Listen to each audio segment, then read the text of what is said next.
Dear students, in this class, let us take our 27 question. Question number 27 in your question paper. The question is reported speech. What is the question? Reported speech. That is for 5 marks.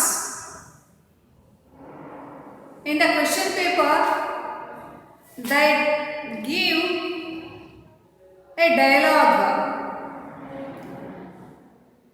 chosen from your textbook. This is purely a textual question. ಈ question ಅನ್ನ ನಿಮ್ಮ text book ಇಂದಾನೆ ಕೊಡೋದು. 26 passive voice ಆದರೂ ಆಯಿತು ಅಥವಾ ಇದನ್ನಾದರೂ ತಗೊಳ್ಳಿ. ನಿಮ್ಗೆ ಹೆಚ್ಚು ಕ್ವೆಶನ್ಸ್ ಮತ್ತು 27, 29 ಈ ಕ್ವೆಶನ್ಸ್ ಎಲ್ಲ ನಿಮ್ಮ ಟೆಕ್ಸ್ಟ್ ಬುಕ್ಕಿಂದನೇ ಕೊಡೋದು. ಕಾನ್ವರ್ಸೇಷನ್, ಇಬ್ಬರು ಮತ್ತು 3 ಜನದ ಮಧ್ಯೆ ಕಾನ್ವರ್ಸೇಷನ್ ನಡೆದಿರುತ್ತೆ. ಅದನ್ನು ಆ ಡೈರೆಕ್ಟ್ ಸ್ಪೀಚನ್ನು ನಿಮಗೆ ಕೊಡ್ತಾರೆ. ಇದನ್ನು ನಿಮ್ಮ ಕೆಲಸ ಏನಂದರೆ ಇದನ್ನು ರಿಪೋರ್ಟೆಡ್ ಸ್ಪೀಚ್ ಆಗಿ ಚೇಂಜ್ ಮಾಡಬೇಕು, ಇಂಡೈರೆಕ್ಟ್ ಸ್ಪೀಚಿಗೆ ಚೇಂಜ್ ಮಾಡಬೇಕು. 5 ಮಾರ್ಕ್ಸ್ ಅಂತ ಹೇಳಿದ್ರೆ 5 ಸೆಂಟೆನ್ಸಸ್ ಇರುತ್ತೆ. ನಿಮಗೆ ಹೈಸ್ಕೂಲಲ್ಲಾದರೆ ಒಂದೊಂದು ಮಾರ್ಕಿಗೆ ಒಂದೊಂದು ಕೊಡ್ತಾ ಇದ್ರು. ಇಲ್ಲಿ ಆ ಥರ ಅಲ್ಲ. ಇಲ್ಲೂ ಕೂಡ ಒಂದೊಂದು ಸೆಂಟೆನ್ಸ್ ಒಂದೊಂದು ಮಾರ್ಕ್ ಅಂತಲೇ ಇರುತ್ತೆ. ಬಟ್ ಏನಂದರೆ ಇದು ಒಟ್ಟಿಗೆ ಬರುತ್ತೆ, ಕಂಟಿನ್ಯೂಸ್ ಕಾನ್ವರ್ಸೇಷನ್ ಬರುತ್ತೆ. ಕಂಟಿನ್ಯೂಸ್ ಆಗಿ ಇಬ್ಬರು ಮಾತಾಡಿರ್ತಾರೆ, ಆ ಕಾನ್ವರ್ಸೇಷನ್ ನಿಮಗೆ ಕೊಡ್ತಾರೆ. ಆದರೆ ಮಾರ್ಕ್ಸ್ ನಿಮಗೆ ಅವಾರ್ಡ್ ಮಾಡಬೇಕಾದ್ರೆ, ಮಾರ್ಕ್ಸ್ ನಿಮಗೆ ಕೊಡಬೇಕಾದ್ರೆ ಒಂದು ಸೆಂಟೆನ್ಸ್ ಸರಿ ಇತ್ತಾ 1 ಮಾರ್ಕ್, 2ನೇ ಸರಿ ಇದೆಯಾ 2 ಮಾರ್ಕ್, 3ನೇ ತಪ್ಪಾಗಿದೆಯಾ ಅದಕ್ಕೆ ಮಾರ್ಕ್ಸ್ ಇಲ್ಲ, 4ನೇ ಸರಿ ಇದೆಯಾ ಈ ರೀತಿ. ಎಷ್ಟು ಒಂದು ಸರಿ ಇದ್ದರೆ ಸೆಂಟೆನ್ಸ್ ಪೂರ್ತಿ ಸರಿ ಇರಬೇಕು. ಒಂದು ಸೆಂಟೆನ್ಸಲ್ಲಿ ಒಂದು ತಪ್ಪಿದ್ರೂ ಕೂಡ ಆ ಸೆಂಟೆನ್ಸ್ಗೆ ಮಾರ್ಕ್ಸ್ ಬರಲ್ಲ. ಈಗ ಒಂದು ಸೆಂಟೆನ್ಸಲ್ಲಿ 3-4 ಚೇಂಜಸ್ ಇರುತ್ತೆ ಅಂದ್ಕೊಳ್ಳಿ, ರಿಪೋರ್ಟೆಡ್ ಮಾಡಬೇಕಾದ್ರೆ ಆ 3-4 ಕೂಡ ಸರಿ ಹೋಗಿರಬೇಕು. ಹಾಗಿದ್ರೆ ಮಾತ್ರ ಮಾರ್ಕ್ಸ್ ಕೊಡ್ತಾರೆ. ಇಲ್ಲ ಅಂತ ಹೇಳಿದ್ರೆ ಕೊಡಲ್ಲ ಮಾರ್ಕ್ಸ್, ಅದು ತಪ್ಪಾಗುತ್ತೆ. ಒಟ್ಟು 5 ಮಾರ್ಕ್ಸ್ ಇರುತ್ತೆ. ಇದನ್ನು ಟೆಕ್ಸ್ಟ್ ಬುಕ್ಕಿಂದನೇ ತೊಗೊಂಡು ಕೊಡ್ತಾರೆ. ಈಗ ನಾನು ಈ ಕ್ಲಾಸಲ್ಲಿ ನಿಮಗೆ ತಗೊಳ್ತಕ್ಕಂಥ ಲೆಸನ್ನು ಸನ್ನಿ ಮಾರ್ನಿಂಗಿಂದ. ಈ ಸನ್ನಿ ಮಾರ್ನಿಂಗಿಂದ ನಿಮಗೆ ಎಕ್ಸಾಂಪಲ್ಸನ್ನು ಮಾಡಿ ತೋರಿಸ್ತೇನೆ. ಜನರಲ್ಲಾಗಿ ಮಾಡೋದು ಬೇಡ, ನಿಮಗೆ ಕ್ವಶನ್ಸ್ ಕೊಡೋದು ಹೆಚ್ಚು ಟೆಕ್ಸ್ಟ್ ಬುಕ್ಕಿಂದನೇ ಆಗಿರೋದ್ರಿಂದ ಟೆಕ್ಸ್ಟ್ ಬುಕ್ಕಿಂದ ತೊಗೊಂಡು ಮಾಡೋಣಂತೆ. ಈಗ ನಾನು ತೋರಿಸೋ ಎಕ್ಸಾಂಪಲ್ ಸನ್ನಿ ಮಾರ್ನಿಂಗಿಂದ. ನಿಮಗೆ ಸೆಂಟೆನ್ಸಸ್ ಟೈಪ್ಸ್ ಗೊತ್ತಿದೆ. ಒಂದು ಸಿಂಪಲ್ ಸೆಂಟೆನ್ಸ್ ಬರುತ್ತೆ, ಇಂಟರಾಗೇಟಿವ್ ಸೆಂಟೆನ್ಸ್ ಬರುತ್ತೆ, ಇಂಪೆರೇಟಿವ್, ಎಕ್ಸ್ಕ್ಲಮೇಟರಿ. ಸೊ 4 ಚೇಂಜ್ ಮಾಡಬೇಕಾದ್ರೆ ಸ್ವಲ್ಪ ರೂಲ್ಸು ಚೇಂಜ್ ಆಗುತ್ತೆ. ಈಗ ನಿಮಗೆ ರೂಲ್ಸ್ ಹೇಳ್ತಾ ಇರೋದಕ್ಕಿಂತ ಸೆಂಟೆನ್ಸ್ ಮಾಡ್ತಾ ಕಲ್ತ್ಕೊತ ಹೋಗೋಣ, ಅದು ನಿಮಗೆ ಸಿಂಪಲ್ ಅನಿಸುತ್ತೆ. ಅದು ಟೆಕ್ಸ್ಟ್ ಬುಕ್ಕಿಂದ ಮಾಡಿದ್ರೆ ನಿಮಗೆ ಸಿಂಪಲ್ ಅನಿಸುತ್ತೆ. ನೋಡ್ಕೊಳ್ಳಿ 1 by 1. ನಾನು ಶುರುವಿನಲ್ಲಿ ನಿಮಗೆ ಒಂದೊಂದೇ ಸಿಂಗಲ್ ಸೆಂಟೆನ್ಸ್ ಮಾಡಿ ತೋರಿಸ್ತೇನೆ. ಸಿಂಗಲ್ ಸೆಂಟೆನ್ಸ್ ಮಾಡೋಣ. ಆಮೇಲೆ ಒಂದು 6-7 ಸೆಂಟೆನ್ಸಸ್ ಆದಮೇಲೆ ನಿಮಗೆ ಎಕ್ಸಾಂಪಲ್ ಕೊಡ್ತಾರಲ್ಲ ಆ ಪ್ಯಾಟ್ರನ್ ಪೂರ್ತಿ ಆ ಥರದ್ದು ಹಾಕ್ಕೊಂಡು ಆಮೇಲೆ ಮಾಡೋಣ. ಆವಾಗ ನೀವು ಎಲ್ಲ ಸೆಂಟೆನ್ಸ್ ಪ್ಯಾಟ್ರನ್ನು ಕಲ್ತ್ಕೊಂಡಂಗಾಗುತ್ತೆ. ಅಂದರೆ ಫಾರ್ ಎಕ್ಸಾಂಪಲ್ ಸಿಂಪಲ್ ಸೆಂಟೆನ್ಸ್ ಅಂದರೆ ದಟ್ ಸೇರಿಸಿ ಮಾಡಬೇಕು. ಇಂಟರಾಗೇಟಿವ್ ಸೆಂಟೆನ್ಸ್ ಇರುತ್ತೆ, ಅಂದರೆ WH ವರ್ಡಿಂದ ಸ್ಟಾರ್ಟ್ ಆಗೋದಾದರೆ ಹೇಗೆ ಮಾಡಬೇಕು, ಹೆಲ್ಪಿಂಗ್ ವರ್ಬಿಂದ ಸ್ಟಾರ್ಟ್ ಆಗೋದಾದರೆ ಹೇಗೆ ಮಾಡಬೇಕು, ಆರ್ಡರ್ ರಿಕ್ವೆಸ್ಟ್ ಇದ್ದರೆ ಹೇಗೆ ಸ್ಟಾರ್ಟ್ ಮಾಡಬೇಕು, ಎಕ್ಸ್ಕ್ಲಮೇಟರಿ ಇದ್ದರೆ ಹೇಗೆ ಸ್ಟಾರ್ಟ್. ಸೊ ಎಲ್ಲದಕ್ಕೂ 1-2 ಎಕ್ಸಾಂಪಲ್ ಸಿಂಗಲ್ ಸೆಂಟೆನ್ಸ್ ಮಾಡೋಣ ಟೆಕ್ಸ್ಟ್ ಬುಕ್ಕಿಂದ. ಆಮೇಲೆ ಎಕ್ಸಾಮ್ ಪ್ಯಾಟ್ರನ್ ಏನಿದೆಯೋ ಆ ಥರದ್ದು 1-2 ಮಾಡಿ ತೋರಿಸ್ತೇನೆ ಈ ಕ್ಲಾಸಲ್ಲಿ. ಸ್ಟೂಡೆಂಟ್ಸ್ ತಗೊಳ್ಳಿ, ಫಾರ್ ಎಕ್ಸಾಂಪಲ್ ನಿಮ್ಮ ಪೇಜ್ ಯಾವುದು 35 ಸನ್ನಿ ಮಾರ್ನಿಂಗ್ ಇದೆಯಲ್ಲ ಆ ಲೆಸನ್ ತಗೊಳ್ಳಿ. 35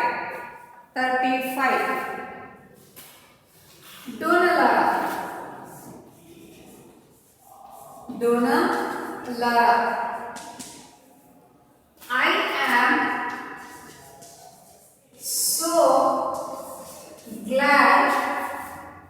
am so glad to be here. I am so glad to be here. Students, ನಿಮ್ಮ ಟೆಕ್ಸ್ಟ್ ಬುಕ್ಕಲ್ಲಿ ಪೇಜ್ ನಂಬರ್ 35 ತಗೊಳ್ಳಿ. 35 ಅಲ್ಲಿರೋ ಎಕ್ಸಾಂಪಲ್ಸನ್ನು ಮಾಡ್ತೀನಿ. ಫಸ್ಟ್ ಸೆಂಟೆನ್ಸ್ ಇದೆ, Donna Lara I am so glad to be here. ಇದಕ್ಕೆ 1 ಮಾರ್ಕ್ ಅಂತ ಲೆಕ್ಕ. ಕಾನ್ವರ್ಸೇಷನಲ್ಲಿ ಈ ಥರದೊಂದು ಸೆಂಟೆನ್ಸ್ ಇದ್ದರೆ ಇದಕ್ಕೆ 1 ಮಾರ್ಕ್ ಅಂತ ಲೆಕ್ಕ ಆಗುತ್ತೆ. ಎಲ್ಲೆಲ್ಲಿ ಯಾವ್ಯಾವ ಥರ ಚೇಂಜಸ್ ಮಾಡಬೇಕು ನೋಡಿ, ಒಂದೊಂದೇ ಸೆಂಟೆನ್ಸ್ ನೋಡೋಣ. ಇದನ್ನು ಬರ್ಕೊಳ್ಳಿ, ಡೋನಲಾರ, ಡೋನಲಾರ. ನೆಕ್ಸ್ಟ್, ಇದನ್ನು ಬರಿಬಾರ್ದು. ಈ ಪಂಕ್ಚುಯೇಷನ್ ಮಾರ್ಕ್ಸ್ ಇದ್ರೆ, ಪಂಕ್ಚುಯೇಷನ್ ಮಾರ್ಕ್ ಅಂದರೆ ಕಾಮ, ಇನ್ವರ್ಟೆಡ್ ಕಾಮ, ಸೆಮಿಕೋಲನ್, ಕೋಲನ್ ಇವೆಲ್ಲ ಮಾರ್ಕ್ಗಳಿರುತ್ತಲ್ಲ, ಇದು ಯಾವುದನ್ನು ನೀವು ಬರಿಬಾರ್ದು. ರಿಪೋರ್ಟೆಡ್ ಸ್ಪೀಚಲ್ಲಿ ಅದು ಯಾವುದನ್ನು ಬಳಸಬಾರ್ದು. ಫುಲ್ ಸ್ಟಾಪ್ ಮಾತ್ರ. ಫಾರ್ ಎಕ್ಸಾಂಪಲ್, ಇವಾಗ ಇದು ಯಾವ ಥರ ಅಂತ ಹೇಳಿದ್ರೆ, ನಾನು ನಿಮಗೆ ಕ್ಲಾಸಲ್ಲಿ ಹೇಳ್ತೀನಿ, ನಾಳೆ ನಿಮಗೆ ಟೆಸ್ಟ್ ಇದೆ, ನಾಳೆ ನಿಮಗೆ ಟೆಸ್ಟ್ ಮಾಡ್ತೀನಿ ಅಂತ ನಾನು ನಿಮ್ಗೆ ಹೇಳಿ ಹೋಗ್ಬಿಡ್ತೀನಿ. ನಾನು ಹೊರಗಡೆ ಹೋದ್ಮೇಲೆ ಏನಂತ ಹೇಳ್ತೀನಿ, ನಾನು ಬೇರೆಯವ್ರ ಹತ್ರ ಹೇಳ್ತೀನಿ, ನಾನು ಅವರಿಗೆ ನಾಳೆ ಟೆಸ್ಟ್ ಮಾಡದೇ ಟೆಸ್ಟ್ ಮಾಡ್ತೀನಿ ಅಂತ ಹೇಳಿದ್ದೀನಿ. ನಾನೇನಂತ ಹೇಳಿದೆ, ಶಬ್ದಗಳು ಚೇಂಜ್ ಆಯ್ತಲ್ಲಿ. ಡೈರೆಕ್ಟಾಗಿ ಕ್ಲಾಸ್ ರೂಮಲ್ಲಿ ಏನು ಹೇಳ್ಬೇಕಾದ್ರೆ ಯಾವ ಥರ ಹೇಳಿದೆ, ನಾನು ನಾಳೆ ನಿಮಗೆ ಟೆಸ್ಟ್ ಇದೆ. ನಾನು ಹೊರಗಡೆ ಹೋದ್ಮೇಲೆ ಏನಂತ ಹೇಳ್ತೀನಿ, ನಾನು ಆ ಸೆಕ್ಷನ್ಗೆ ಹೇಳಿದ್ದೀನಿ ಮಾರನೇ ದಿನ ಟೆಸ್ಟ್ ಮಾಡ್ತೀನಿ ಅಂತ, ಮಾರನೇ ದಿನ ಟೆಸ್ಟ್ ಮಾಡ್ತೀನಿ ಅಂತ ಆ ಸೆಕ್ಷನ್ಗೆ ಹೇಳಿದ್ದೀನಿ. ನನ್ನ ಮಾತು ಚೇಂಜ್ ಆಗುತ್ತೆ. ಅಥವಾ ನೀವೇ ಬೇರೆ ಸ್ಟೂಡೆಂಟ್ಸಿಗೆ ಹೇಳ್ತೀರ ಏನಂತ, ಮಾರನೇ ದಿನ ಟೆಸ್ಟ್ ಮಾಡ್ತೀನಿ ಅಂತ ಮಿಸ್ ಹೇಳಿದ್ದಾರೆ. ನಿಮ್ಮ ಮಾತು ಚೇಂಜ್ ಆಗುತ್ತೆ. ಮೊದಲು ನಾಳೆ ಟೆಸ್ಟ್ ಇದೆ ಅಂದಿದ್ದು ಡೈರೆಕ್ಟ್ ಸ್ಪೀಚ್. ನಾನೇ ಅದನ್ನು ಬೇರೆಯವ್ರ ಹತ್ರ ಹೋಗಿ ಹೇಳ್ತೀನಲ್ಲ, ಮಾರನೇ ದಿನ ನಾನು ಟೆಸ್ಟ್ ಮಾಡ್ತೀನಿ ಅಂತ ಹೇಳ್ತೀನಲ್ಲ, ಅದು ಇಂಡೈರೆಕ್ಟ್ ಸ್ಪೀಚ್. ಅಥವಾ ನೀವೇ ಇನ್ನೊಬ್ರಿಗೆ ಹೋಗಿ ರಿಪೋರ್ಟ್ ಮಾಡ್ತೀರಾ ಈ ವಿಷಯನ, ಅದು ಇಂಡೈರೆಕ್ಟ್ ಸ್ಪೀಚ್. ಡಿಫ್ರೆನ್ಸ್ ಗೊತ್ತಾಯ್ತಾ? ಡೈರೆಕ್ಟ್ ಮತ್ತು ಇಂಡೈರೆಕ್ಟ್ಗೆ. ಡೈರೆಕ್ಟ್ ಏನು ಮಾತಾಡಿರ್ತೀವಲ್ಲ, ಇದು ಡೈರೆಕ್ಟ್ ಸ್ಪೀಚ್. ಈ ಸೀದಾ ಮಾತಾಡಿರೋದನ್ನ ನಾನಾದರೂ ಆಗ್ಬೋದು ಅಥವಾ ನೀವಾದರೂ ಆಗ್ಬೋದು, ಇನ್ನೊಬ್ರಿಗೆ ಹೇಳ್ತೀರಾ ಅದನ್ನು ತಗೊಂಡೋಗಿ. ಆವಾಗ ಮಾತಾಡೋ ರೀತಿನಲ್ಲಿ ವ್ಯತ್ಯಾಸ ಆಗುತ್ತೆ. ಅಂತೆ, ಹಾಗಂತೆ, ಹೀಗಿರುತ್ತಂತೆ ಅಂತ ಮಾತು ಬದಲಾಯಿಸಿ ಹೇಳ್ತೀವಿ. ವಿಷಯ ಒಂದೇನೆ, ವಿಷಯ ಅದೇನೇನೆ, ಅದನ್ನು ತಲುಪಿಸೋ ರೀತಿನಲ್ಲಿ ವ್ಯತ್ಯಾಸ ಇರುತ್ತೆ. ಕೆಲವು ಹೊಸದಾಗಿ ಶಬ್ದಗಳನ್ನ ಆ್ಯಡ್ ಮಾಡ್ತೀವಿ, ಕೆಲವನ್ನ ರೀತಿನ ಬದಲಾಯಿಸ್ತೀವಿ, ವಿಷಯ ಮಾತ್ರ ಅದೇ ಇರುತ್ತೆ. ಇದನ್ನೇ ಡೈರೆಕ್ಟ್ ಇಂಡೈರೆಕ್ಟ್ ಸ್ಪೀಚ್ ಅಂತ ಕರೀತಕ್ಕಂಥದ್ದು. Donna Lara I am so glad to be here. Donna Lara ಹೇಳ್ತಾ ಇದ್ದಾಳೆ ಇದನ್ನ, ಅವಳು ಮಾತಲ್ಲೇ ಹೇಳ್ತಾ ಇದ್ದಾಳೆ. ಈಗ ನಾನು ಹೇಳಬೇಕು, ಡೋನಲಾರ ಈ ರೀತಿ ಹೇಳಿದ್ಲು ಅಂತ ನಾನು ಹೇಳಬೇಕು. ಇವಾಗ ಅದನ್ನು ಯಾವ ಥರ ಚೇಂಜ್ ಮಾಡ್ತೀನಿ, ಡೋನಲಾರ. ಇದನ್ನು ಬರಿಬಾರ್ದು. ಈ ಥರ ಕೋಲನ್ ಆಯಿತು, ಅಕಸ್ಮಾತ್ ಏನಾದರೂ ಈ ಥರ ಇನ್ವರ್ಟೆಡ್ ಕಾಮರ್ಸ್ ಆಯಿತು, ಇವೆಲ್ಲ ಇದ್ರೆ ಇವನು ಬಿಟ್ಬಿಡ್ಬೇಕು, ಇವನು ತೆಗೆದಾಕ್ಬಿಡ್ಬೇಕು. ಡೋನಲಾರ said that. ಇದಿಷ್ಟು ಬದಲು ಇದನ್ನು ಸೇರಿಸಿ, Donna Lara said that. Next, I ಅಂದರೆ ಯಾರು? ಐ ಅಂದರೆ ಯಾರು? ಲಾರ. ಲಾರ, ಐ ಅಂದರೆ ಲಾರ. ಲಾರಾಗೆ ಶಿ. ಪ್ರೊನೌನ್ ಅನ್ನ ಚೇಂಜ್ ಮಾಡಬೇಕು, ಮತ್ತೆ ಡೋನಲಾರ ಅಂತ ಬರೆಯಲ್ಲ. She. Donna Lara said that she. Next, ಇದು ಪ್ರೆಸೆಂಟ್ ಟೆನ್ಸಲ್ಲಿ ಇದೆ ಆಮ್ ಅಂತ. ಇದಕ್ಕೆ ನಾವು ಪಾಸ್ಟ್ ಟೆನ್ಸ್ ತಗೋಬೇಕು. She was. ಐ ಆಮ್ ಅಂತ ಇದೆ. ಐ ಅಂದರೆ ಡೋನಲಾರ, ಶಿ ಅಂತ ತಗೊಳ್ಳಿ. ಆಮ್ ಅದು ಪ್ರೆಸೆಂಟ್ ಟೆನ್ಸ್ ಇದೆ. ಶೀಗೆ ಬಂದಾಗ ವಾಸ್ ಆಗುತ್ತೆ. She was so glad to be. ಇದು ಚೇಂಜ್ ಮಾಡಿ, ಟು ಬಿ. ಹಿಯರ್ ಅಂದರೆ ಇಲ್ಲಿ. ನಾವು ರಿಪೋರ್ಟೆಡ್ ಇನ್ನೊಬ್ಬರಿಗೆ ರಿಪೋರ್ಟ್ ಮಾಡ್ಬೇಕಾದ್ರೆ ಅಲ್ಲಿ ಅಂತ ಹೇಳ್ತೀವಿ. ಮಾತಾಡಬೇಕಾದ್ರೆ ಇಲ್ಲಿ ಟೆಸ್ಟ್ ಇದೆ ಅಂತೀವಿ. ಹೊರಗಡೆ ಹೇಳ್ಬೇಕಾದ್ರೆ ಅಲ್ಲಿ ಟೆಸ್ಟ್ ಮಾಡ್ತೀನಿ ಅಂತ ಹೇಳ್ತೀನಿ ನಾನು. Here changes to there. ಇಷ್ಟು ನೋಡಿ, ಇಷ್ಟು ಕರೆಕ್ಟ್ ಮಾಡಿದ್ರೆ ನಿಮಗೆ 1 ಮಾರ್ಕ್ ಸಿಗುತ್ತೆ. Donalala said that she was so glad to be there. ಇಷ್ಟು ಚೇಂಜಸ್ ಮಾಡಬೇಕು. ನೀವು ಇದನ್ನು ಬರ್ಕೊಂಡು ಮತ್ತೆ ಮತ್ತೆ ಪ್ರಾಕ್ಟೀಸ್ ಮಾಡಿ. ಒಂದ್ಸರಿ ಏನು ಮಾಡಿ, ಬರೀ ಸೆಂಟೆನ್ಸ್ ಒಂದೇ ಬರ್ಕೊಂಬಿಡಿ. ಆಮೇಲೆ ನೀವು ಒಂದ್ಸರಿ ಸ್ವಂತಕ್ಕೆ ಚೇಂಜ್ ಮಾಡಿ. ಸೊ ಈ ಡೈರೆಕ್ಟ್ ಇಂಡೈರೆಕ್ಟ್ ಸ್ಪೀಚ್ ಏನಂದರೆ ರೂಲ್ಸ್ ಕಲಿಯೋದು ಮುಖ್ಯ, ಅದರ ಜೊತೆಯಲ್ಲಿ ಪ್ರಾಕ್ಟೀಸು ಅಷ್ಟೇ ಮುಖ್ಯ ಆಗುತ್ತೆ. ನೀವೆಷ್ಟು ಪ್ರಾಕ್ಟೀಸ್ ಮಾಡ್ತೀರೋ ಅಷ್ಟು ಒಳ್ಳೆಯದು. ಕೆಲವು ಸರಿ ಬರೀ ರೂಲ್ಸ್ ತಿಳ್ಕೊಂಡ್ರೆ ಹೆಚ್ಚು ಅನುಕೂಲ ಆಗೋದಕ್ಕಿಂತ ಮಾಡಿ ಮಾಡಿ ಅಭ್ಯಾಸ ಮಾಡ್ಕೊತ ಹೋದರೆ ಈಸಿ ಆಗುತ್ತೆ. ಕಲಿಬೇಕಾದ್ರೆ ನಾನಾ ಥರ ಮೆಥಡ್ಸ್ ಇರುತ್ತೆ, ಈಸಂಟ್ ಇಟ್. ಸ್ವಲ್ಪ ಆ್ಯಕ್ಚುಲಿ ರಿಪೋರ್ಟೆಡ್ ಸ್ಪೀಚ್ ಸ್ವಲ್ಪ ಕಷ್ಟ ಬೇರೆ ಗ್ರಾಮರ್ಗೆ ಕಂಪೇರ್ ಮಾಡಿದ್ರೆ. ಸೊ ಆ ಥರ ಕಷ್ಟ ಇದ್ದಿದ್ದನ್ನು ಏನು ಮಾಡಬೇಕು, ನೀವು ಟೆಕ್ಸ್ಟ್ ಬುಕ್ಕಿಂದ ಈ ಥರ ಸೆಂಟೆನ್ಸ್ ಬರ್ಕೊಂಡು ನೀವು ಪ್ರಾಕ್ಟೀಸ್ ಮಾಡ್ತಾ ಹೋಗಿ ಒಂದು ಸರಿ ನೋಡಿಕೊಂಡೇ ಬರೀರಿ ಆನ್ಸರ್ನ. ಇನ್ನೊಂದು ಸರಿ ಏನು ಮಾಡಬೇಕು, ಬರೀ ಸೆಂಟೆನ್ಸ್ ಹಾಕ್ಕೊಂಡು ನೀವು ಸ್ವಂತಕ್ಕೆ ಬರೀರಿ. So practice makes man perfect, isn't it. ಆ ಥರ ಅಭ್ಯಾಸ ಮಾಡ್ಕೊಳ್ತಾ ಹೋಗಬೇಕು. ನೆಕ್ಸ್ಟ್ ಇನ್ನೊಂದು ಸೆಂಟೆನ್ಸ್ ಬರ್ಕೊಳ್ಳಿ.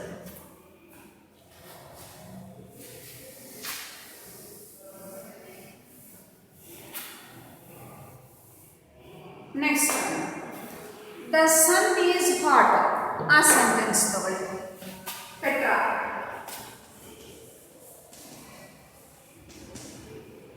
The sun is hot.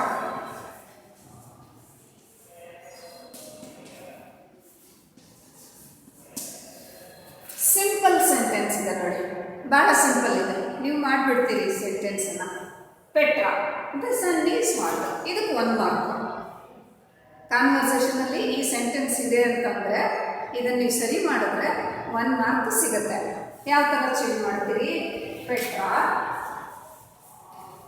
Petra ಇದು ತೆಗೆದುಬಿಡಬೇಕು, ಇದು ಮತ್ತೆ ಬರೀಬಾರ್ದು. Petra said that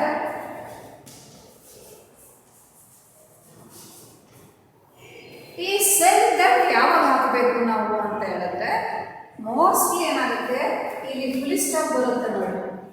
simple sentence, assertive sentence ಅಂತೀವಿ, ಫುಲ್ ಸ್ಟೇಟ್ಮೆಂಟ್ ಅಂತ ಹೇಳ್ತೀವಿ.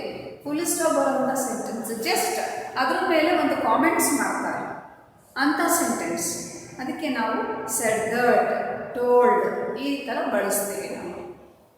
Petra said that the sun,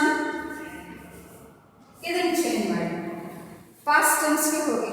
ನಾವು ರಿಪೋರ್ಟ್ ಮಾಡಬೇಕಾದ್ರೆ ಪಾಸ್ಟ್ ಟೆನ್ಸಲ್ಲಿ ರಿಪೋರ್ಟ್ ಮಾಡ್ತೀವಿ. ಕಾನ್ವರ್ಸೇಷನು ಪ್ರೆಸೆಂಟ್ ಟೆನ್ಸಲ್ಲಿ ಇರುತ್ತೆ, ನಾವು ಅದನ್ನು ಇನ್ನೊಬ್ಬರಿಗೆ ರಿಪೋರ್ಟ್ ಮಾಡಬೇಕಾದ್ರೆ ಅದನ್ನು ಪಾಸ್ಟ್ ಟೆನ್ಸಲ್ಲಿ ಮಾಡ್ತೀವಿ. ದ ಸನ್ ಈಸ್ ಇದೆ, ವಾಸ್ ಮಾಡಿ. The sun was hot, full stop. ಇಷ್ಟೇ ಇರಬೇಕು, ಬೇರೆ ಏನು ಇನ್ವರ್ಟೆಡ್ ಕಾಮಸ್ ಹಾಕೋದು, ಕಾಮ ಹಾಕೋದು, ಇದು ಯಾವುದೂ ಮಾಡಬಾರ್ದು. ಫುಲ್ ಸ್ಟಾಪ್ ಒಂದೇ ಮುಗಿಸ್ಬಿಟ್ಟು ಫುಲ್ ಸ್ಟಾಪ್ ಹಾಕಬೇಕು. Petra said that the sun was hot. ಇಷ್ಟಕ್ಕೆ 1 ಮಾರ್ಕ್. ನೆಕ್ಸ್ಟ್ ಇನ್ನೊಂದು ಮಾಡೋಣ.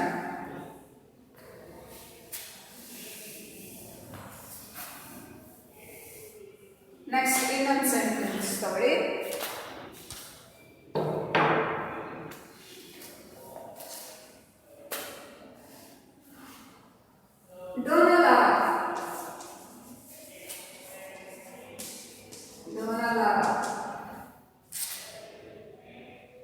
Do not remain.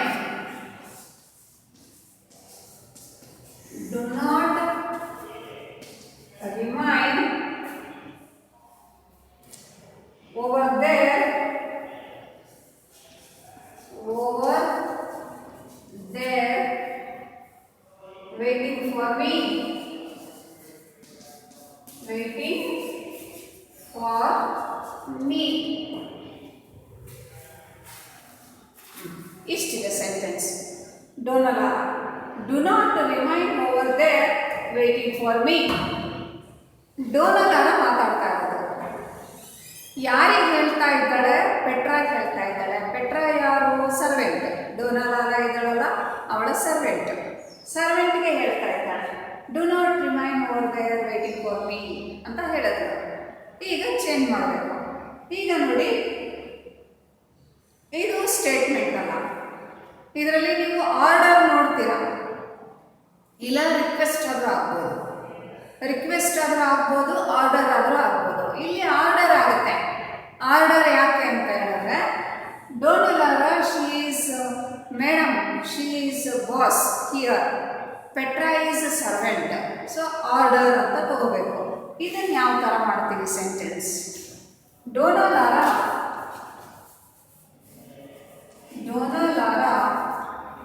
ಈಗ ಇದನ್ನು ತೆಗೆದುಬಿಡಿ, ಇದು ಬೇಡ. ಡೋನಾಲಾರಾ ordered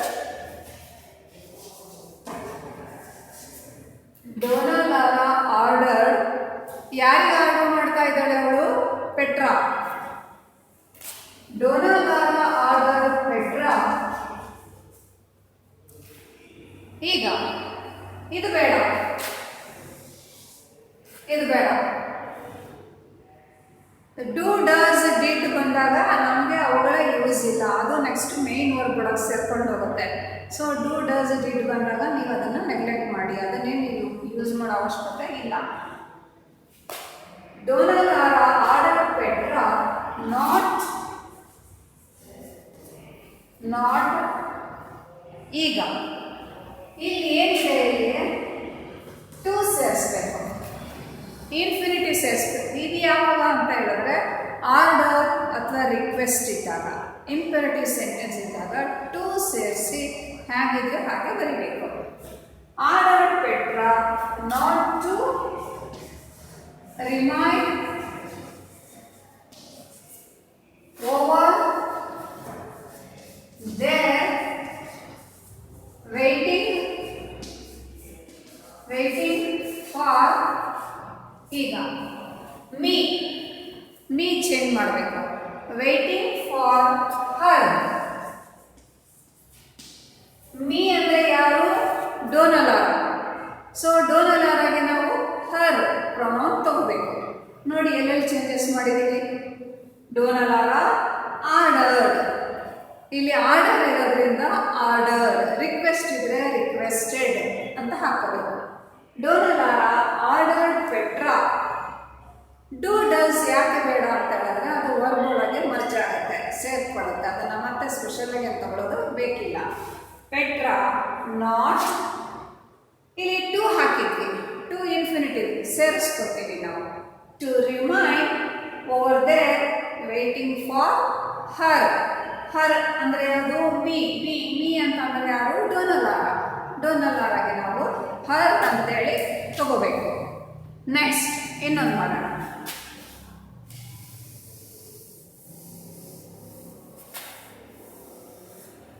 next one, wait a moment,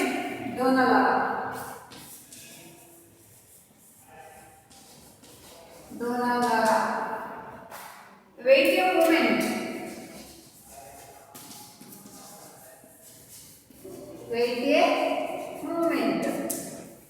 ಇಷ್ಟಿದೆ ಸೆಂಟೆನ್ಸ್, ಇಷ್ಟು. ಇದಕ್ಕೆ 1 ಮಾರ್ಕ್. ಪೂರ್ತಿ ಸರಿ ಮಾಡಬೇಕು. ಇಲ್ಲಿ ನೋಡಿ, Dona Lara wait a moment. Dona Lara ಹೇಳ್ತಾ ಇದ್ದಾಳೆ, ಮಾತಾಡ್ತಾ ಇರೋದು ಡೋನಾಲಾರಾ.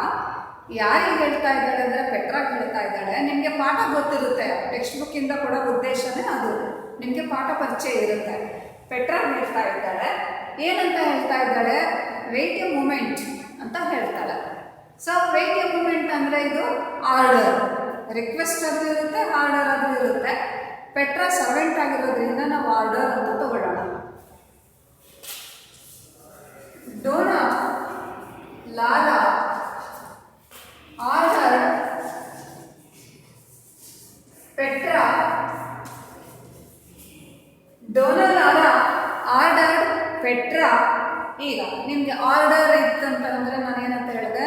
ಟು ಸೇರಿಸಿ ಮಾಡಬೇಕು ಅಂತೇಳಿ. ಎಲ್ಲರೂ ನೆನಪಿಟ್ಕೊಳ್ಳಿ, ಒಂದು ಕಡೆ ಬರ್ಕೊಳ್ಳಿ, ನೋಟ್ಬುಕ್ಕಲ್ಲಿ ಒಂದು ಕಡೆ ಬರ್ಕೊಳ್ಳಿ. ಆರ್ಡರ್ ಅಥವಾ ರಿಕ್ವೆಸ್ಟ್ ಇದ್ರೆ, ಫಾರ್ ಎಕ್ಸಾಂಪಲ್ ಇಲ್ಲಿ ಬರ್ಕೊಳ್ಳಿ. ಆರ್ಡರ್ ಇದ್ರೆ, ರಿಕ್ವೆಸ್ಟ್ ಇದ್ರೆ, ಇವೆರಡು ಇದ್ದರೆ 2 ಸೇರಿಸಿ ಮಾಡಬೇಕು, 2 ಸೇರಿಸ್ಕೊಂಡು ಮಾಡಬೇಕು. ಇದಕ್ಕಿಂತ ಮುಂಚೆ ನಾವು ನಿಮಗೆ ಸೆಡ್ ದಟ್ ಅಂತ ಹೇಳಿದೆ. ಅದು ಯಾವಾಗ? ಸಿಂಪಲ್ ಸೆಂಟೆನ್ಸ್, ಒಂದು ಸ್ಟೇಟ್ಮೆಂಟ್ ಇದ್ದಾಗ ದಟ್ ಅಂತ ಸೇರಿಸಿ ಮಾಡ್ತೀವಿ. ಸೊ ಏನು ಒಂದೆರಡು ಸಿಂಪಲ್ ಸೆಂಟೆನ್ಸ್ ಇದ್ದಾಗ ಏನು ಮಾಡ್ತೀವಿ? ಸೆಡ್ ದಟ್ ದಟ್ ಅಂತ ಸೇರಿಸಿ ಮಾಡ್ತೀವಿ.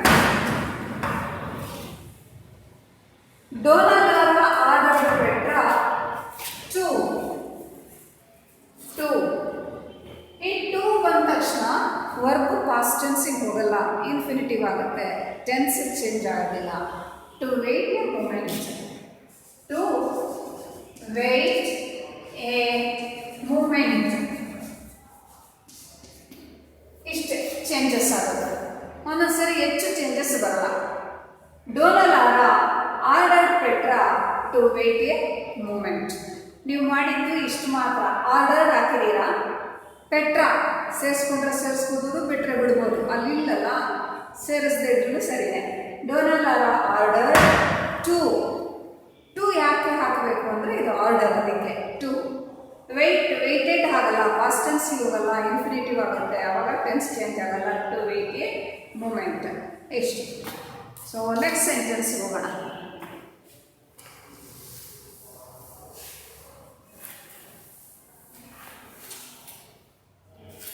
ನೆಕ್ಸ್ಟ್ ಅಲ್ಲಿ ನಿಮಗೆ ಗಿವ್ ಮೀ ದ ಕ್ರಮ್ಸ್ ಅಂತ ಇದೆ, ಅದರ ಸೆಂಟೆನ್ಸ್ ಇದೆ ನೋಡಿ. ಬೇಡ, ವಾಟ್ ತಗೊಳ್ಳೋಣ, ನಿಮ್ಗೆ ಅವಾಗ ಸ್ವಲ್ಪ ಚೇಂಜಸ್ ಬರುತ್ತೆ. ಪೆಟ್ರಾ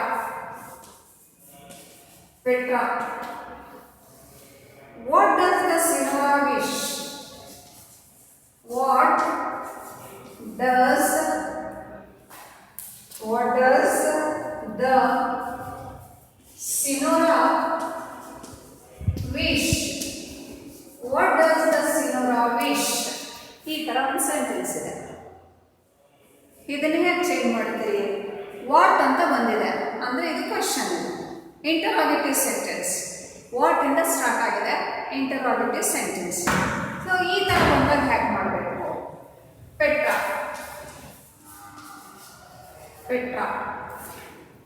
ಈಗ ಕ್ವಶನ್ ಬಂದಾಗ, ಕ್ವಶನ್ ಮಾರ್ಕ್ ಬಂದಿದೆ, ಕ್ವಶನ್ ಅಂತ ಬಂದಾಗ ನೀವು ಆಸ್ಕ್ಡ್ ಅಂತ ಕೇಳಿ. ಕ್ವಶನ್ ಅನ್ನು ನಾವು ಕೇಳ್ತೀವಿ ತಾನೆ, ಅದಕ್ಕೆ ಆಸ್ಕ್ಡ್ ಅಂತ ಹಾಕಬೇಕು. ಈಗ ತೆಗೆದ್ಬಿಡಿ, ಇದು ಬೇಡ. Petra asked. ಇಲ್ಲಿ ಈ ಸಿನೋರಾ ಅಂದ್ರೆ ಯಾರು? ಸಿನೋರಾ ಅಂದ್ರೆ ಏನು? ಮಿಸ್, ಮೇಡಮ್ ಅಂತ. ಇಲ್ಲಿ ಯಾರು ಅಂದರೆ ಡೋನಾಲಾರ. ಪಾಠ ಗೊತ್ತಿರುತ್ತಲ್ಲ, ಅರ್ಥ ಆಗುತ್ತೆ ಅದು. ಸಿನೋರಾ ಅಂತ ಅಂದರೆ ಅದು ಒಬ್ಬರ ಹೆಸರಲ್ಲ, ಮೇಡಮ್ ಅನ್ನಲಿಕ್ಕೆ, ಮಿಸ್ ಅನ್ನಲಿಕ್ಕೆ ಅದನ್ನು ಉಪಯೋಗಿಸ್ತಕ್ಕಂಥದ್ದು. Petra asked ಡೋನಾಲಾರ. ಅಲ್ಲಿಗೆ ಇದು ಹೋಯ್ತು, ಅದು ಕ್ಯಾನ್ಸಲ್ ಆಯಿತು. ಯಾಕಂದರೆ ಸಿನೋರಾಗೆ ನಾವೇನು ಹಾಕಿದ್ದೀವಿ? ಡೋನಾಲಾರ. ಸಿನೋರಾ ಅಂತ ಅಪ್ಲೈ ಆಗೋದು ಡೋನಾಲಾರಾಗೆ. Petra asked Dona Lara what? ಇಲ್ಲಿದೆ. ಈ WH ವರ್ಡ್ ಬಂದಾಗ ಹಾಗೆ ಉಳಿಸ್ಕೋಬೇಕು. WH ಕ್ವೆಶನ್ ವರ್ಡ್ ಬಂದಾಗ ಅದನ್ನು ಹಾಗೆ ಇಟ್ಕೋಬೇಕು, ಅದನ್ನೇ ಬರಿಬೇಕು. ಡೋನಾಲಾರ ವಾಟ್? ಈ ಡಸ್ ಬಿಟ್ಬಿಡಿ. ನಿಮ್ಗೆ ಹೇಳಿದೆ ಡೂ, ಡಸ್, ಡಿಡ್ ಬಂದರೆ ಅದನ್ನು ನೆಗ್ಲೆಕ್ಟ್ ಮಾಡಿ ಅಂತ. ವಾಟ್ ಶಿ ಇದನ್ನು ಪಾಸ್ಟ್ ಟೆನ್ಸ್ ಮಾಡಿ. What she wished. Petra asked Dona Lara what she wished. Petra asked Dona Lara what she wished. ಅಥವಾ ನೀವು ಡೋನಾಲಾರ ನಾನು ಬರೆಯಲ್ಲಪ್ಪ, ನಂಗೆ ಗೊತ್ತಿಲ್ಲ, ನಾನು ಬರೆಯಲ್ಲ ಅಂತ ಹೇಳಿದ್ರೆ Petra asked what she wished. She ಅಂದರೆ ಯಾರು? ಸಿನೋರಾ ಅಂದರೆ ಯಾರು? ಡೋನಾಲಾರ. ಸೊ WH ವರ್ಡ್ ಬಂದಾಗ ನೆನ್ಪಿಟ್ಕೊಳ್ಳಿ, WH ಕ್ವೆಶನ್ ವರ್ಡ್ ಬಂದಾಗ ಇದನ್ನು ಸೇಮ್ ಹಾಗೆ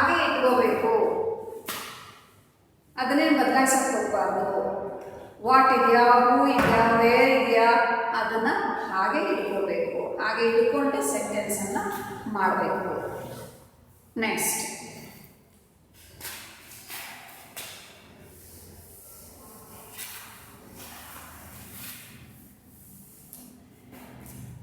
ಸೆಂಟೆನ್ಸ್.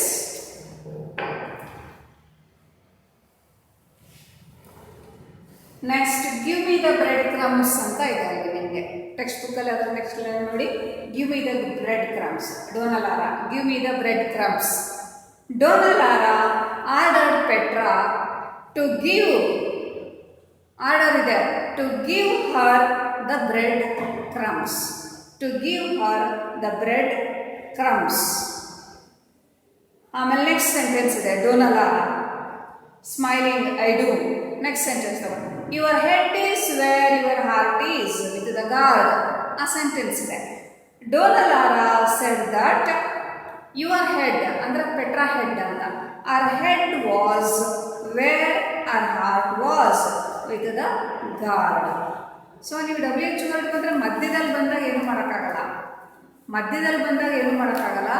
ನೀವೇನಿದ್ರೂ ಸ್ಟಾರ್ಟಿಂಗಲ್ಲಿ ಕ್ವಶನ್ ವರ್ಡ್ ಬಂದಾಗ ಮಾತ್ರ ಆ ರೀತಿ ಮಾಡಬೇಕು. ಈಗ ಕ್ವಶನ್ ಪೇಪರಲ್ಲಿ ಇರೋದನ್ನು ತಗೊಂಡು ಮಾಡೋಣ.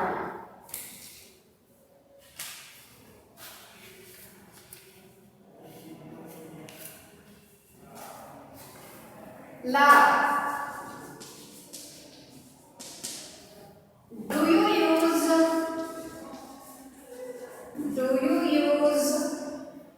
your handkerchief,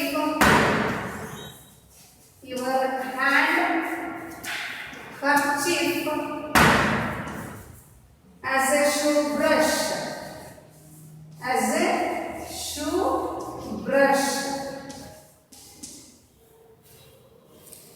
ಇಲ್ಲಿ 5 ಸೆಂಟೆನ್ಸಸ್ ಇದೆ. ಇದು ಕ್ವಶನ್ ಪೇಪರಲ್ಲಿರೋದು 5 ಸೆಂಟೆನ್ಸಸ್ ಇದೆ. ನಿಮ್ಗೆ ಇಲ್ಲಿ ಪೂರ್ತಿ ಬರೆದ್ರೆ ನಿಮಗೆ ಸ್ಪೇಸ್ ಕಾಣಲ್ಲ. ಸೊ ಅದರಲ್ಲಿ ಒಂದೊಂದೇ ಸೆಂಟೆನ್ಸ್ ಮಾಡ್ಕೊತಾ ಹೋಗ್ತೀನಿ. ಫಸ್ಟ್ ಸೆಂಟೆನ್ಸ್ ಈ ರೀತಿ ಇದೆ. ಲಾ do you use your handkerchief as a shoe brush. Question mark ಇದೆ ಅಂದರೆ ಇದು ಕ್ವಶನ್, ಇದು ಇಂಟರೋಗೇಟಿವ್ ಸೆಂಟೆನ್ಸ್. ಬಟ್ ಡಿಫ್ರೆನ್ಸ್ ಏನು ಅಂತ ಹೇಳಿದ್ರೆ ಇಲ್ಲಿ WH ವರ್ಡ್ ಇಲ್ಲ. ಹಾಗಾದರೆ ಇದು ಯಾವ ಥರದ ಕ್ವೆಶನ್ಸ್ ಅಂದರೆ yes or no type questions. Do you use? Yes. No. Are you coming? No. Are you going? Yes. Yes no questions ಅಂತ ಹೇಳ್ತೀವಿ. ಸೊ ಇಲ್ಲಿ ರೂಲ್ಸ್ ಏನಂತ ಹೇಳಿದ್ರೆ ಎಸ್ ಆರ್ ನೋ ಕ್ವೆಶನ್ಸ್ ಬಂದಾಗ ಇಫ್ ಅಂತ ಯೂಸ್ ಮಾಡಿ ಚೇಂಜ್ ಮಾಡಬೇಕು. ಇಫ್ ಅಂತ ತಗೊಂಡು ಮಾಡಬೇಕು. ಈಗ ನೋಡಿ, ಲಾರಾ ಕ್ವಶನ್ ಬಂದಾಗ ನಿಮಗೆ ಹೇಳಿದೆ ಆಸ್ಕ್ಡ್ ಅಂತ ಯೂಸ್ ಮಾಡಬೇಕು. Lara asked. ಈಗ ಲಾರಾ ಕೇಳ್ತಾ ಇರೋದು ಗೊಂಜಾಲನ.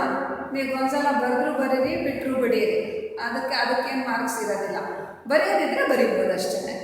Lara asked. ಈಗ ಇದು ಡೂ ಇಂದ ಸ್ಟಾರ್ಟ್ ಆಗುತ್ತೆ ಕ್ವಶನ್ ಇದು. ಸೊ ಇಫ್ ಅಥವಾ ವೆದರ್ ಅಂತ ಹೇಳ್ತೇವೆ. ಏನು? ಇಫ್ ಅಂತ ಯೂಸ್ ಮಾಡ್ಬೋದು ಅಥವಾ ವೆದರ್ ಅಂತ ಯೂಸ್ ಮಾಡ್ಬೋದು. ಎರಡರಲ್ಲಿ ಒಂದು ಶಬ್ದ, ಎರಡು ಒಂದೇ ಅರ್ಥ. ಹೌದೋ ಅಲ್ವೋ, ಎಸ್ ಆರ್ ನೋ ಅಂತ ಅರ್ಥ ಅಷ್ಟೇ. Lara asked if. ಇದನ್ನು ಬಿಟ್ಬಿಡಿ, ಡೂ ಬೇಡ. ನಿಮ್ಗೆ ಹೇಳಿದ್ದೀನಿ ಡೂ ಡಸ್ ಡಿಡ್ ನೀವು ತಂಟೆಗೆ ಹೋಗೋದು ಬೇಡ, ಅದನ್ನ ನೆಗ್ಲೆಕ್ಟ್ ಮಾಡಿ. ಇಫ್ ಯು ಅಂದರೆ ಗೊಂಜಾಲೋ. ಯು ಅಂದರೆ ಯಾರು? ಗೊಂಜಾಲೋ. ಇಫ್ ಈ ಯೂಸ್, ಇದರ ಪಾಸ್ಟ್ ಟೆನ್ಸ್ ಮಾಡಿ. ಇಫ್ ಈ use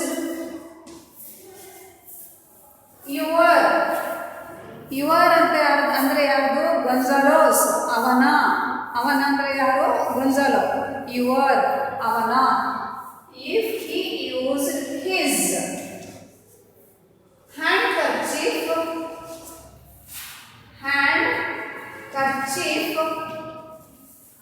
as a shoe brush.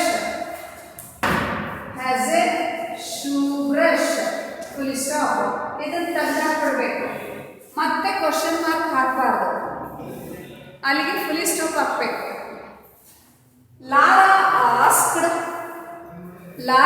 Asked Gonzalo if he used his handkerchief as a shoe brush. ಇಷ್ಟು ಮಾಡಬೇಕು. ಇಷ್ಟು ಪೂರ್ತಿ ಸರಿ ಹೋದರೆ ಮಾತ್ರ ನಿಮಗೆ 1 ಮಾರ್ಕ್ ಇರುತ್ತೆ.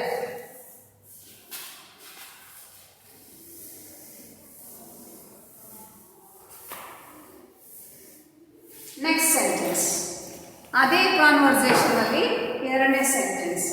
ಗೊಂಜಾಲೋ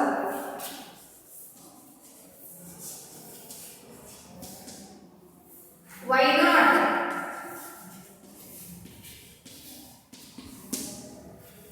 ನೆಕ್ಸ್ಟ್ ಸೆಂಟೆನ್ಸ್ ನಿಮ್ಗೆ ಹೇಳಿದ್ನಲ್ಲ, ಒಂದು ಕಾನ್ವರ್ಸೇಷನ್ ಅಥವಾ ಎಕ್ಸಾಮಲ್ಲಿ 27ನೇ ಕ್ವೆಶನ್ ಅಂದರೆ 5 ಸೆಂಟೆನ್ಸಸ್ ಅಲ್ಲಿ ಇರಬೇಕು, 5 ಪಾರ್ಟ್ಸ್ ಇರಬೇಕು, 5 ಮಾರ್ಕ್ಸ್ಗೆ ಒಂದೊಂದಕ್ಕೆ ಒಂದೊಂದು ಮಾರ್ಕ್ ಅಂತ. ಹೀಗೆ ಮಾಡಿದ್ರಲ್ಲ, ಅದು ಒಂದಾಯಿತು. ಇದು ಎರಡನೇದು, ಅದರ ನೆಕ್ಸ್ಟ್ ಸೆಂಟೆನ್ಸ್. ಈಗ ವೈ ನಾಟ್ ಇಷ್ಟೇ ಇದೆ, ಇದನ್ನು ಹ್ಯಾಕ್ ಚೇಂಜ್ ಮಾಡ್ತೀವಿ? ಗೊಂಜಾಲೋ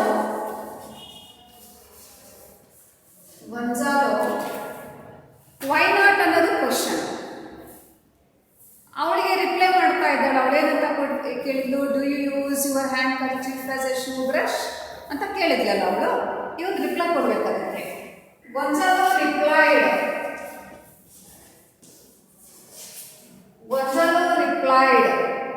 ನೆಕ್ಸ್ಟ್ ಇದು ಬಿಟ್ಟು ಹಾಕ್ಬಿಡಿ, ಇದು ಬರಿಬಾರ್ದು. ವೈ WH ವರ್ಡ್ ಬಂದಾಗ ನಾನು ಏನಂತ ಹೇಳಿದ್ದೆ, WH ವರ್ಡ್ ಬಂದಾಗ ಅದನ್ನು ಹಾಗೆ ಉಳಿಸ್ಕೋಬೇಕು, ಚೇಂಜ್ ಮಾಡಬಾರ್ದು. ಗೊಂಜಾಲೋ ರಿಪ್ಲೈಡ್ ವೈ ಹಾಗೆ ಸೆಂಟೆನ್ಸ್ ಮಾಡಬೇಕು. Why he would not. ಇಷ್ಟು why he would not, why not ಅನ್ನೋದನ್ನ why he would not ಅಥವಾ why he not ಅಂತ ಬರೀಲಿಕ್ಕಿಂತ why he would not ಅಂತ ಬರೆದ್ರೆ ಒಳ್ಳೆಯದು.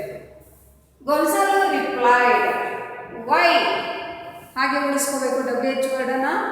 why he would not sentence ಮಾಡಬೇಕು. ಬರೀ ವೈ ನಾಟ್ ಅಂತ ಅವ್ನು ಮಾತಾಡ್ಬೇಕಾದ್ರೆ ಯಾಕೆ ಅಂತ ಕೇಳಿದಾಗ ನಾವು ಅದನ್ನು ಸೆಂಟೆನ್ಸ್ ಮಾಡಬೇಕಾಗುತ್ತೆ. Why he would not. Next one, ಇದು 2 ಆಯಿತು. ಒಂದು ಕಾನ್ವರ್ಸೇಷನಲ್ಲಿ ಇದು ಎರಡನೇದಾಯಿತು. ನೆಕ್ಸ್ಟ್ ಅದರಲ್ಲೇ 3ನೇದು ಗೊಂಜಾಲೋ ನಿಮಗೆ ಈ ಕಾನ್ವರ್ಸೇಷನ್ ನೆಕ್ಸ್ಟ್ ಪೇಜಲ್ಲಿ ಇದೆ ನೋಡಿ. ನೆಕ್ಸ್ಟ್ 1-2 ಪೇಜ್ ಬಿಟ್ಟು ಇದೇ ಕಾನ್ವರ್ಸೇಷನ್ನೇ ಸಿಗುತ್ತೆ ನಿಮಗೆ. Laura, do you use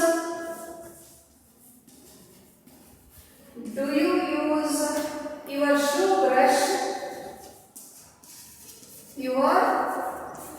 shoe brush as a handkerchief.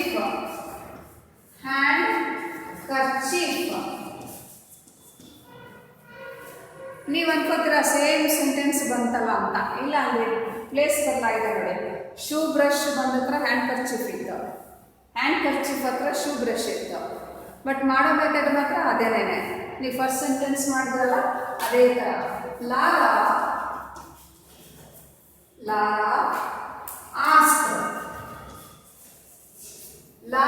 Asked Gonzalo. ಇದು ಬಿಟ್ಬಿಡಿ, ಕ್ವಶನ್ ಆಗಿದ್ದರಿಂದ ಇಫ್ ಯೂಸ್ ಮಾಡಿ. Laura asked Gonzalo, Laura asked if you Gonzalo he use past tense ಮಾಡಿ. if he used your his shoe brush has a hand kerchief ಇಷ್ಟು.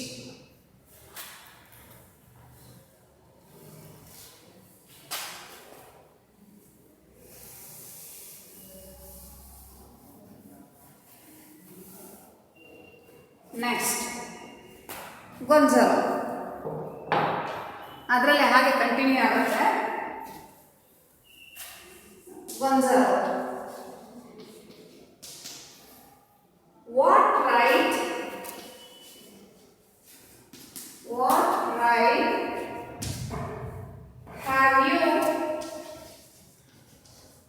have you to criticize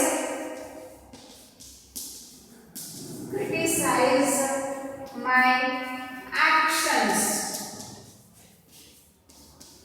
What right have you to criticize my actions? Next sentence ಈ ರೀತಿ ಇದೆ. ಇಲ್ಲಿ what ಅಂತ ಇದೆ, easy. What ಉಳಿಸ್ಕೊಂಡೆ ಮಾಡಿ. Gonzalo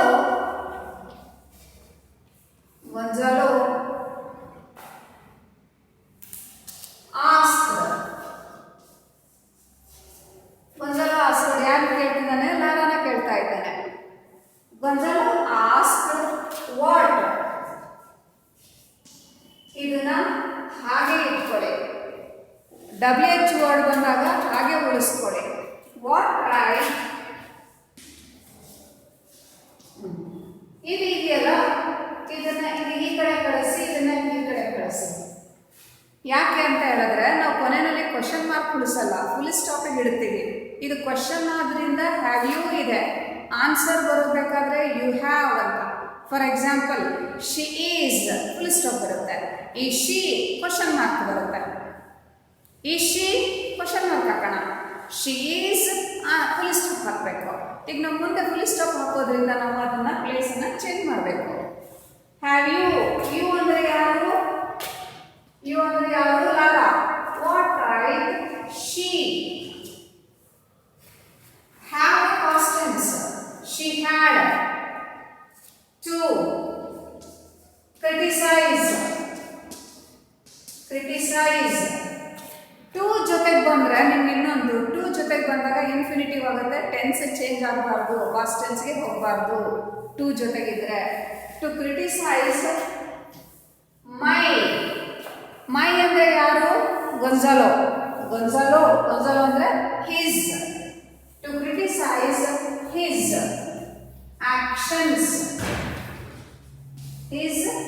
actions.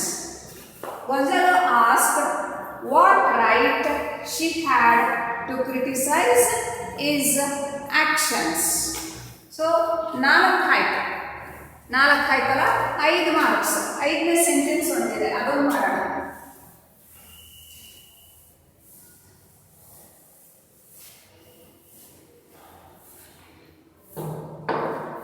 Lara.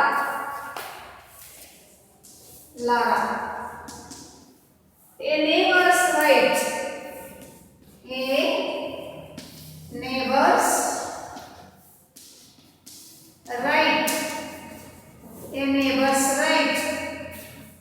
Sentence ಇಷ್ಟಿದೆ.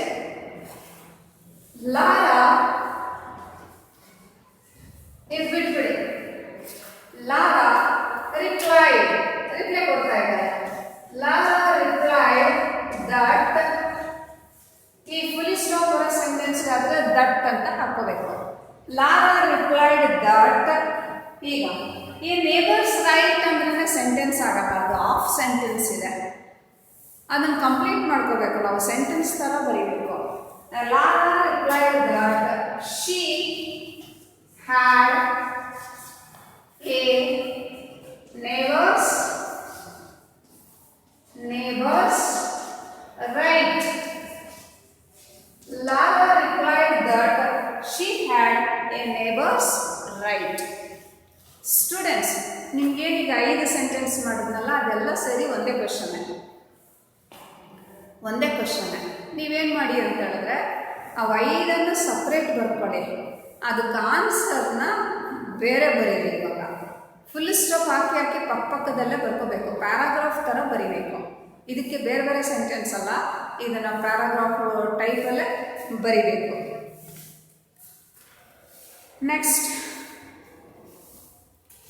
ಇಲ್ಲೊಂದಿದೆ, ನಾವು ಹಾಗೆ ಹೇಳ್ತಾ ಹೋಗ್ತೀನಿ. Don Gonzalo, that bench over there is mine. ಆ ಪಾಠದಲ್ಲಿ ಮುಂದಿನ ಪೇಜಲ್ಲಿ ಬರುತ್ತೆ ಇದು. That bench over there is mine. Don Gonzalo said that the bench over there was mine. Next, janitor. 3 priests are sitting there. ಅವನು ಹೇಳ್ತಾನೆ, ಜಾನಿಟೋ ಹೇಳ್ತಾನೆ 3 priests are sitting there. Janito replied that 3 priests are ಇದೆ past tense ಮಾಡಿ were sitting there. 3 priests were sitting there. Next Don Gonzalo ಹೇಳ್ತಾನೆ wrote them out. Next ಪೇಜ್ಗೆ ಹೋಗಿ ಸಿಗುತ್ತೆ ಈ paragraph. Don Gonzalo wrote them out. ಅದಕ್ಕೆ ಏನು ಬರೀತೀರಾ? Don Gonzalo ordered to wrote them out. To ಸೇರಿಸ್ಬಿಡ್ಬೇಕಷ್ಟೇ. ಅದು ಆರ್ಡರ್ ಆಗಿರೋದ್ರಿಂದ ಟು ಸೇರಿಸಿದ್ರೆ ಮುಗೀತು. To wrote them out. Have they gone? Next ಇನ್ನೊಂದಿದೆ. Don Gonzalo asked Janito if they had gone.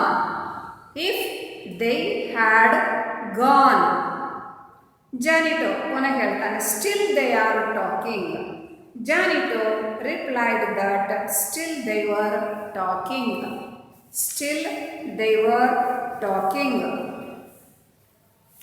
Next ಇನ್ನೊಂದು ನೋಡಿ, ಇನ್ನೊಂದು ಕ್ವಶನ್ ಪೇಪರಲ್ಲಿ Janita, can you sit there? First sentence. Janito, can you sit here? Question mark. Can you sit here? ಅದಕ್ಕೆ ಏನಂತ ಬರಿತೀವಿ? Janito asked if he could sit there. ನಾನು ಹೇಳಿದ question ಬರ್ಕೊಳ್ಳಿ ಅಥವಾ ಟೆಕ್ಸ್ಟ್ ಬುಕ್ಕಲ್ಲಾದರೂ ನೋಡಿ, ಆನ್ಸರ್ನ ಬರ್ಕೊಳ್ಳಿ, ಆಮೇಲೆ ಪ್ರಾಕ್ಟೀಸ್ ಮಾಡಿ. ಕ್ವಶನ್ ಏನಿದೆ? Janito can you sit here? Question mark. Answer ಏನಂತ ಬರುತ್ತೆ? Janito asked if he could sit there. Full stop. Next sentence. Don Gonzalo I want a bench to myself. Don Gonzalo ಹೇಳ್ತಾನೆ I want a bench to myself. Don Gonzalo replied that he wanted a bench to